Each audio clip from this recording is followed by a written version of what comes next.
Today I'm going to talk about Salesforce Web to Case workflow, and I'll be demonstrated that as well, like how to configure Web to Case and how to test that in real time. So what is Web to Case? So basically Web to Case is a built-in Salesforce feature that automatically generates support tickets from your website inquiries like form by capturing different fields like name, email, subject, and description and directly into Service Cloud. So after capturing all the information, a case can be automatically created in Salesforce. So as the name suggests, like web to case, so basically we can embed HTML. So auto generated HTML form will be getting from the web to case configuration, and we can just add that HTML form into a HTML editor in our self-service portal or any website, so that from where we can just capture specific information, and after getting those information, so one case record will be directly created in Salesforce. So enable and configure, admin activates the feature and sets permission in setup.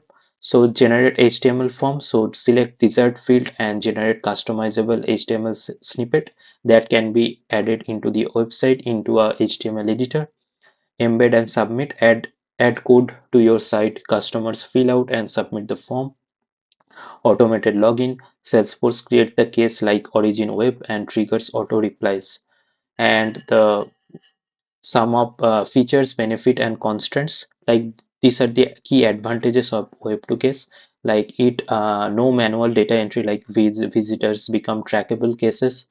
Efficiency, like reduces administrative overhead for support teams. Customization, total control over fields displayed on your website. Protection, like a reCAPTCHA integration to block spam and bots. As we can see in different website, we must provide a captcha to get the information. So reCAPTCHA also integrated with the web2 case configurations.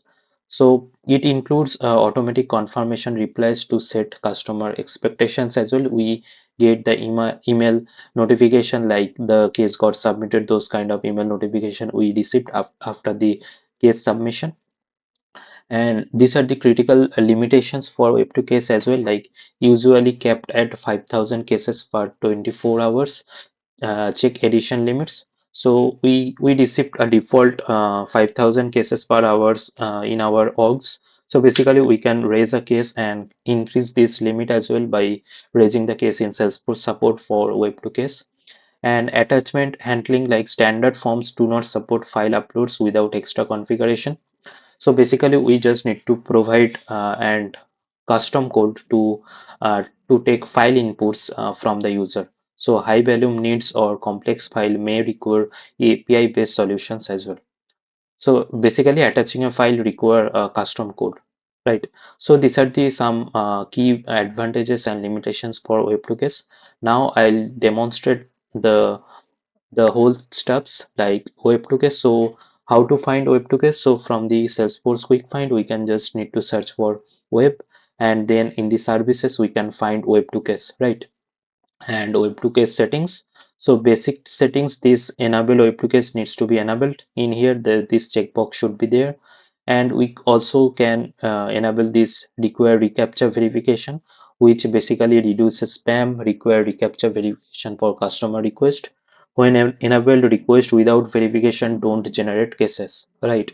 After enabling, confirm that your HTML includes the reCAPTCHA information. So as for the time being, I am not enabling this reCAPTCHA, and default, making the default case origin as web, and default response type I am just choosing out of the box template. So this is how we can just choose a default response template, and we can add email signature as well. So these are the some basic settings we just need to enable. And the most important part is web to case. After configuring this web to case, we just go to this web to case HTML generator, right? And in here we basically configure what are the fields will be shown into the web form, right? So these are the case fields are there, like contact name, email, phone, subject, description. So these are the key fields that will can be embedded in the website. So now I just want to add one more field, like I want to just add the priority of the case as well.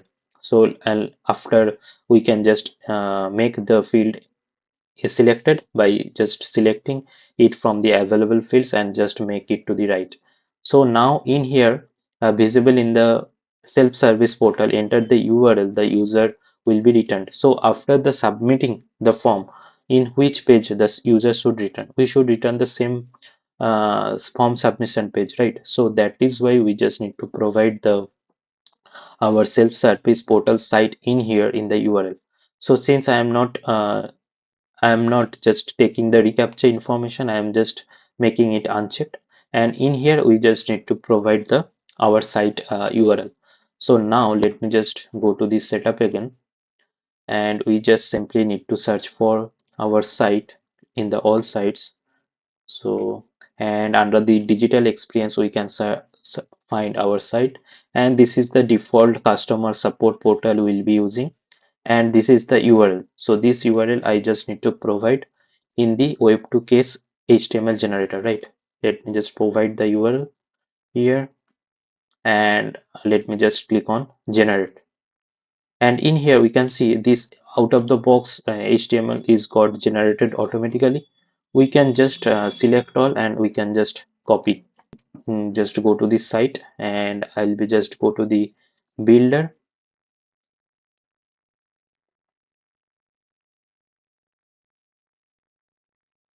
and in here I can just search for in the components. We can just search for HTML editor. So I'll be just placing it in the blank space. So our HTML editor is placed. So I'll be just click on it and I'll just paste this one, right? So I'll after pasting this one, I'll just click on save, and let me just check what is the issue. And okay, let me just remove this tag and let me just click on save. So we can see that these are the field value out of the box is available. So contact name, email that we selected in the web2 case, and after clicking on finish, we can be redirected into the page. And so these are the fields we selected in here, means that web2 case HTML generator, and contact name, email, phone, subject, description, priority field that we added manually. So that is also showing. Now I'll be just simply publish the site,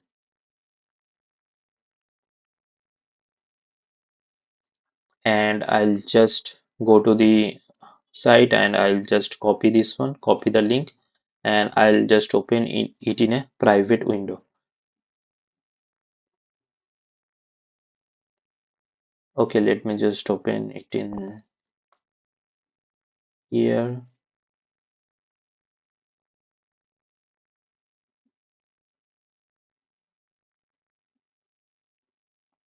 And we can see our form, right? So let me just fill it out, and like test portal web. Okay, this is the contact name. Let me just write Virat King Kohli. Email address test@example.com. Phone, let me just add random values. Subject portal web to case test. Let me add the same description as subject, and let me just set the priority as high. So after filling out, I can just simply click on submit.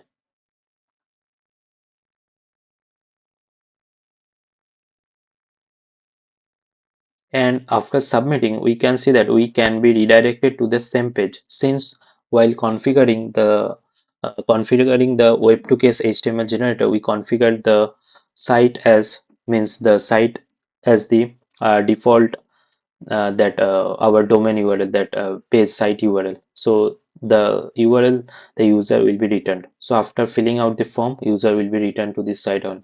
Now let me just check whether the case got created in our org or not.